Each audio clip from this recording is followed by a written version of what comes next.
చక్కని సీతకి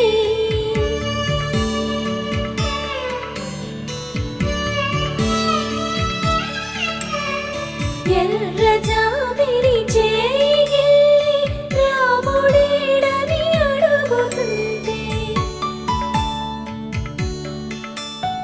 చూడలేదని పెదవి చెప్పే చెప్పలేమని కనులు చెప్పే నల్ల పూసైన